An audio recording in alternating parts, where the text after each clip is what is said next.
আপা খালি মনে করেন যে শাড়িটা একবার দেখেন, যদি ভালো না লাগে নেওয়ার দরকার নেই। এগুলা কিন্তু পুরান না, পুরানোর মতো লাগতেছে। বড় লোকরা একবার বেশি দুইবার পরে না। মনে করেন যে অরিজিনাল ইন্ডিয়া থেকে আনেছি, আমার কাছে আরো কালেকশন আছে, আপনি দেখাচ্ছি। ইন্ডিয়া থেকে আনেছি সরাসরি বেলুচিস্তান থেকে, বুঝতে পারছেন? এগুলো হচ্ছে ইন্ডিয়ার 1 নাম্বার কাতান শাড়ি, টাঙ্গাইল মিক্স। আপনি একবার শুধু শাড়িগুলো দেখেন। আরো আছে, আরো দেখান। বাবাজি আর শাড়ি দেখার লাগবে না, আমার এই নিচেরটার উপর কাটটা এই 2 শাড়ি পছন্দ হয়েছে। তা কত নিবা? শোনেন না, পাক করলে কবেন তো বেশি করে করছি। সত্যি কথা বলতে কি, এগুলো কিন্তু একটা পুরান শাড়ি না। বড় লোকটা একবার পরিছে, কেউ পরেই নাই, ফেলা রাখিছে। আপনাকে একটা কথা কয়ে দিচ্ছি, দামাদামি করবেন না, ঠিক আছে? আপনারা শাড়ি প্রতি 20 টাকা 20 টাকা 40 টাকা কম দেবেন, সম্মান। হ্যাঁ বাবাজি ঠাট্টা করে না, পুরান শাড়ি বড় লোকরা পাড়ায় মারলাই লাগতে পরে পাতিলা লাগো কাছে কাপড় দিয়ে চালাইছে জানি, কিন্তু হেনে তুমি 1000 করে নেবার পারো, 5000 করে এটা ঠাট্টা করে না। আরে না গো না, এত দামাদামি কিসের জন্য করতেছেন? এটা তো মাছ বাজার না। শোনেন, শাড়ি প্রতি সম্মান করি আপনাকে 500 টাকা করে কমাই দিচ্ছি, 4500 টাকা ফিক্সড, এর নিচে কম হবে না। বাবাজি আর কয়টা টাকা কমাও? আমি কিন্তু আপনার ভাই বুঝতেছেন, একবার করছেন বাবাজি, একবার করছেন ভাই, আপনাকে সাপ সাপ করে কথা কয়ে দিচ্ছি। 4500 টাকা নিচ্ছে, 1 টাকা কম দিলে আমি শাড়ি দিতে পারবো না। নিয়ে পাশের দোকানে করলে 2000 করে বেচতে আছে, তুমি এত দাম নিবার পারো না। রাইট, এতক্ষণ একটা ফাইন কথা বলেছেন। আপনি পাশের দোকানে যান, দুটো শাড়ি কিনেন, কিনে কিছু টাকা বাঁচবি, সেটাতে গজা কিনে খাদি খাদি বাড়ি যেতে পারবেন।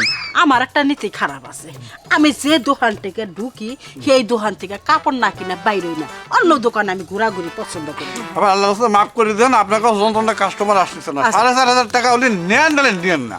4000 টাকা নাও। 4000 টাকা দিওনি। পারবো না নে। আরে কি ব্যাপার ভাই? লিটু ভাই, আসসালামু আলাইকুম ভাই। ওয়ালাইকুম আসসালাম ভাই হ্যাঁ ঠিক আছে।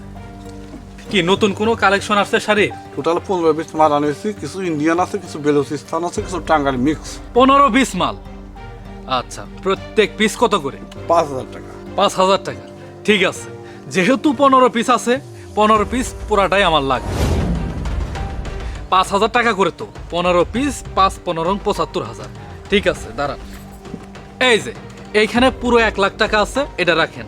75,000 টাকা আপনার এই শাড়ির কাপড়ের দাম, আর 25,000 টাকা থাকলো অ্যাডভান্স। আপনি যখন নতুন কোনো কালেকশন নিয়ে আসবেন, আমাকে সরাসরি দিয়ে দিবেন, ঠিক আছে? কাস্টমাল, এইটা দেখো কাস্টমাল, দামাদামি করে এত খেঁচাখেঁচি করে মাল আপনারা কিনতে পারবেন না, বুঝতে পারছেন? লিটু ভাই, আমি সবকিছু গোছা গাছা প্যাকেট করে দিচ্ছি, আর আপনারা দয়া করে পাশের দোকান থেকে মালগুলা কিনে নেন। আরে শুনুন, কাস্টমার আগে আমি আইছি। হ্যাঁ, উনি 5000 করে দিছে না, আমি একটা শাড়ি দাম 10000 করে দিব। কত দাম হয় আমি তাই দিব। আপা, আপনি কিছুক্ষণ আগে 1000 টাকা দিতে মুচু পারতেছিলেন, আর এখন 10 করে ফেলালেন। সে তো পাকা ব্যবসায়ী, সে কি মানবে? কি মানামানির কথা বলতেছেন? নতুন কাস্টমার পায়ে কি আপনি আমার ভুলে যাইতেছেন? শুনেন, 10,000 টাকার কথা বলছে না, আমি 15,000 টাকা করে প্রত্যেক পিস দিব। তাও আমার এই 15 পিস শাড়ি আমার চাই। আরে মা, আমাগো একটা মান সম্মানের ব্যাপার স্যাপার আসে। তুমি একটা কাজ করো, 20,000 টাকা দাও একটা শাড়ি। আমার বেবি ঠিকই বলেছে, আমি একটা শাড়ি 20,000 টাকা করে কিনে নিব। তাই নাকি? 20,000 টাকা, তাই না? টাকার গরম হয়ে গেছে আপনাদের না? শুনেন, আমি পাকা ব্যবসায়ী, এই সমস্ত আমার ব্যবসার কাজ। আমি 20,000 টাকা বলছেন না, 25,000 টাকা দিব প্রত্যেক শাড়ির পিস। এই মুনমুন চৌধুরী কোটি কোটি টাকার মালিক, আমি 30 করে দিব। 30,000 টাকা প্রত্যেক পিস? 30,000? আমি 35,000 টাকা দিব। আমি 40 করে দিব। 40,000 টাকা? 45,000? না, 50। লিটু ভাই, আপনি মন খারাপ করেন না নে। আমি আগামী মাসে আবার ইন্ডিয়া যাচ্ছি, আপনার ফার্স্ট ক্লাস মাল আনি দেবো না, আপনাদের দিয়ে দেন। হ্যাঁ, আচ্ছা দাম কত হিসাব করেন। সব মিলে হয়েছে আপনার 15-20 শাড়ি তো 7,50,000। আচ্ছা, আপনার ব্যাংক অ্যাকাউন্ট আছে কি? অবশ্যই। এই করেন, এই যে এই নাম্বারটা উঠায়া ট্রান্সফার করে নেন। 7,50,000 ওকে করে দেন। ওকে দিয়ে পিন নাম্বারটা দেন।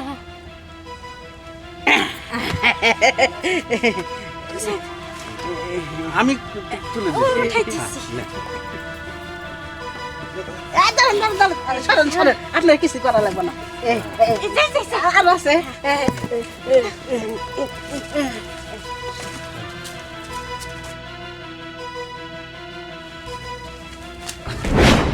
ভাই মনে করো যে কঠিন একটা খেলা হয়েছে। কিন্তু এই জগতে যে এত বোকা মানুষ এখনো আছে সেটা তো জানা ছিল না। আরো বছর বোকা আছে, তবে বোকামি করে মানুষের ক্ষতি করা যাবে না। চাচা, ওই মুনমুন আপনার জমি যেটা দখল দিচ্ছে কত টাকা দাম? এই প্রায় 5 লাখ টাকার মতো। 7 লাখ টাকা আপনাকে আমি আজকে দিয়ে দিব, বুঝতে পেরেছেন? কোনো টেনশন করবেন না। এটা বোকা, বুঝছেন? খালি টাকাই হয়েছে, ভিতরে জাল টাকা ঢুকাই দিছি আর ওই ইমিটেশনের গহনা ঢুকাই দিছি, সব মিলে খরচ হয়েছে আমার 1050 এবারে তো 7 লাখ টাকা লাভ।